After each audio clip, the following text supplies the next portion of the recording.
The Apparatus of Lost Identities is a mobile theatre hosting stories of homesickness embodying Sydney Harbour, constructed on a recycled barge departing from Neilson Park and arriving up at George's Head Battery throughout a performance. To the traditional custodians of the harbour, the land, water, and all-encompassing beings within has been home for countless millennia.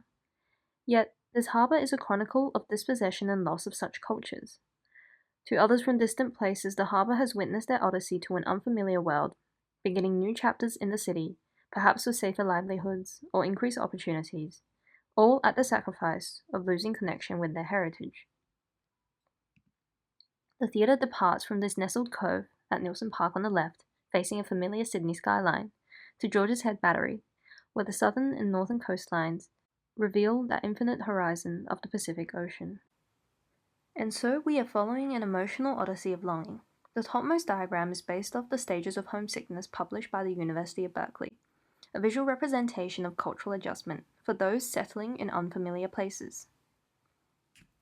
3 corresponding acts are sheltered by polycarbonate and braced by copper columns, and are divided by 2 intermission spaces that provide the performer a space to rest before the next performance, creating an illusion as if the audience is constantly guided by the performer from one act to the next, reuniting in each successive stage.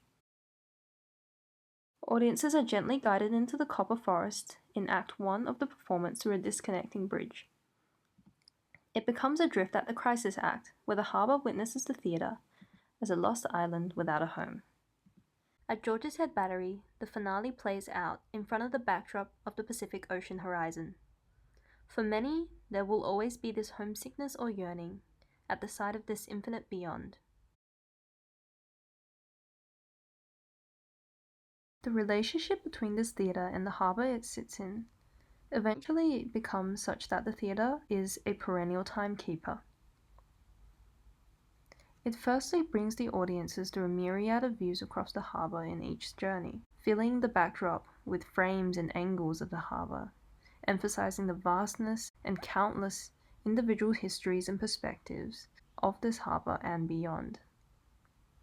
Simultaneously, in each successive journey, the weather patinas the copper and becomes eventually as a reminder of histories at risk of being eroded, forgotten, or lost. As one travels through the space here, the faded exterior columns become more and more distinct. On the outside, the copper transforms to green slowly as the decades come, as a sort of facade amnesia, questioning us, what can we do to keep these underrepresented histories and stories alive?